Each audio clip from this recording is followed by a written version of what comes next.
Ya, Anda kembali di catatan demokrasi, pemirsa. Kita lanjutkan. Tadi kita ke Pak Sugeng terlebih dahulu. Pak Sugeng tadi sampaikan bahwa ada yang salah dengan penyidikan polisi. Sudah dikonfirmasi bahwa ini memang untuk kemudian membuka kepada publik dengan tuduhan-tuduhan publik yang begitu liar di luar sana.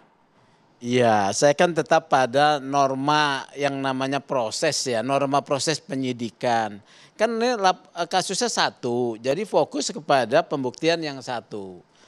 Ya, satu terhadap MA.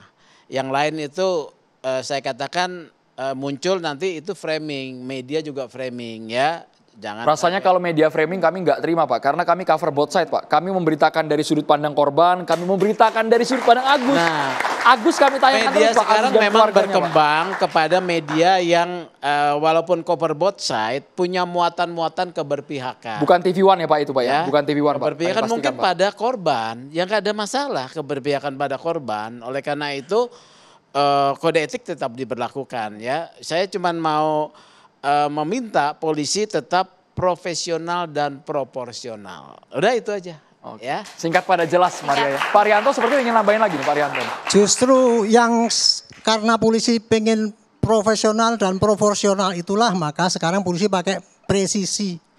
Harus transparansi, responsibilitas itu dilengkapi itu. Makanya saya sarankan pada polisi sekarang, Anda tugasnya tidak cukup menyidik mengungkap kejahatan, tetapi juga menerangkan kepada rakyat inilah yang terjadi dan inilah siapa yang salah, siapa yang benar, silakan hakim nanti yang mengadili. Tapi bukti-bukti yang ada secara jujur inilah yang terjadi. Jadi jangan dimanipulasi itu. Saya kira cuma itu saja Pak. Jadi demi kejujuran ya, jangan proses itu dianggap kemudian menghalang-halangi hak seseorang. Seperti sekarang ini harus satu LP, nggak harus sampai selesai dulu, yang lain nggak boleh. Yang terjadi 15 korban itu suruh ngapain dia? Buat LP lagi. Ya memang semuanya begitu. Saya bilang sama polisi, terima semua LP keterangan siapapun, buka posko siapa saksi yang mau ngaju online maupun apa, silakan sampaikan Pak, sini. Akan saya bungkus dan kemudian saya bikin berkas, saya kirimkan ke pengadilan, ke jaksa baru pengadilan. Selesai. Saya tidak ada suudon Pak, tidak ada apa itu menyerang pengacara. Tapi kok Bapak kemudian menyerang saya. Saya sama sekali tidak ngomong bapak-bapak yang menyerang polisi, bukan. Itu adalah rakyat sekarang citranya demikian sorotannya kepada polisi. Makanya saya nyarankan pada polisi pandai-pandailah memberikan penerangan pada masyarakat. Oke. Bergantian Pak Rianto. Ya, Pak Inudin silakan Pak Inudin. Pak Rianto, kami berterima kasih apa yang Bapak sampaikan itu mengenai masalah transparansi tentang tata cara penyelidikan. Yang kami keberatan itu adalah pertama, Bapak memberikan keleluasaan kepada publik untuk menyampaikan sehingga masyarakat akan bisa menilai.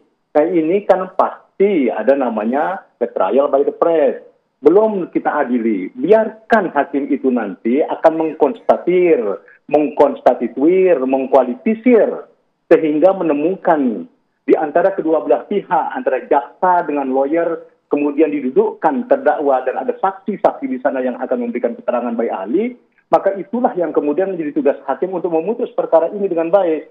Cuma kalau kemudian membuka posko apa segala macam, apa urgensinya?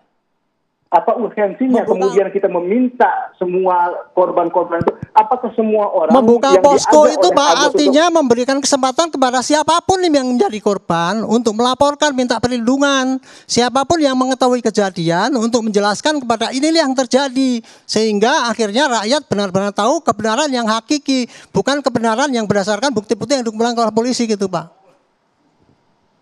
Ya, artinya seperti itu tadi. Jadi apa gunanya posko yang akan dibangun atau diberikan kesempatan? Setiap masyarakat di sana tanpa posko pun itu polda besar sekali. Silakan kalau dia merasa, silakan dia akan laporkan, kan begitu.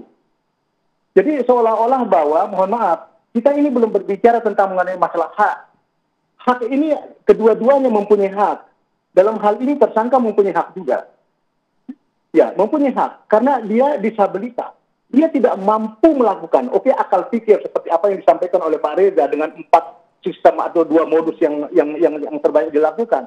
Tapi jangan salah, mohon maaf, untuk kadar besar saja, untuk buang air besar, itu tidak bisa dicebokin. Siapa yang mencebokin? Apakah ada di negara ini yang sudah difasilitasi?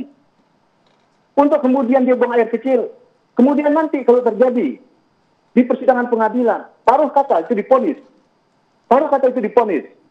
Ya, apa yang terjadi? Di mana tempatnya? Kan sudah mengradasi hak asasi manusia. Mas Ini Reza juga perlu terakhir kita ditanggapi, pikirkan. baik. Pak Inudin. Makanya Pak Joko. sebenarnya tugas dari Kadidi salah satunya itu. Artinya kita pun juga harus sudah mempersiapkan. Dan ini catatan bagi negara. Negara harus hadir di sini. Karena disabilitas memiliki hak yang sama. Ya. Termasuk juga ketika kemudian dia akan menjadi narapidana umpamanya, maka negara yang harus hadir. Bagaimana memfasilitasi itu, baik fasilitas, sumber daya maupun anggaran untuk mereka nanti ketika dia harus ada di Negara harus situ. hadir itu bagi saya tidak hanya dari sisi sarana prasarana tapi juga mindset. Izinkan saya untuk mengatakan begini.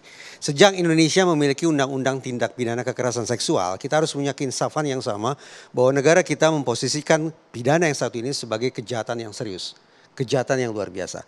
Agar kemudian undang-undang TPKS tidak menjadi macan kertas. Sungguh-sungguh saya berharap ada sekian banyak terobosan hukum yang bisa dilakukan dalam kasus-kasus kekerasan seksual. Salah satunya adalah penggunaan tolok ukur terkait residivisme. Selama ini argo residivisme di Indonesia dihitung berdasarkan berapa kali seseorang masuk keluar penjara. Tapi dari Khazanah Psikologi Forensik sebetulnya ada 4 argo yang digunakan. Yang relevan dalam perbincangan kita adalah argo yang pertama yang diistilahkan sebagai re-offending. Bahwa seseorang bisa dicap sebagai residivis bukan berdasarkan sekali lagi berapa kali dia keluar masuk penjara.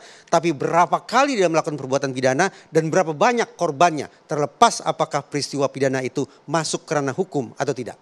Dengan demikian siapapun pelaku kekerasan seksual, ketika diketahui bahwa ternyata korbannya lebih dari satu, berulang kali dia melakukan penistaan itu, maka sudah sepatutnya yang bersangkutan kendati baru kali itu di proses hukum, tapi sepatutnya dicap sebagai residivis dengan pemberatan sanksi semaksimal mungkin.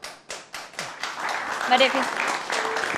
Ya, mudah-mudahan dari kasus ini semakin mengingatkan kita semua bahwa lagi-lagi perempuan belum betul-betul terbebas sebagai kelompok rentan termasuk dalam konteks kekerasan seksual. Karena kali ini jelas lagi-lagi perempuan mohon maaf bahkan dari kelompok rentan lainnya.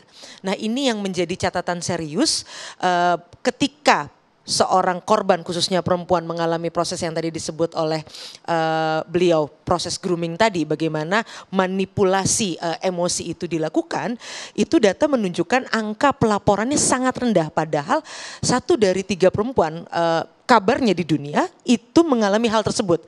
Karena ada rasa malu, ada rasa takut, apalagi ada rasa bahwa publik tidak akan percaya. Nah apalagi ketika tadi pelakunya menggunakan posisi sebagai kelompok rentan juga untuk menghindari atau menutupi tudingan publik yang biasanya justru sangat berpeluang tidak berpihak pada kelompok rentan yaitu perempuan. Jadi dalam hal ini mudah-mudahan ini membuka babak baru, mengingatkan kembali bahwa yuk sama-sama kita lindungi perempuan-perempuan yang sampai hari ini tidak pernah berhenti menjadi kelompok rentan. Baik, dan Mbak ingat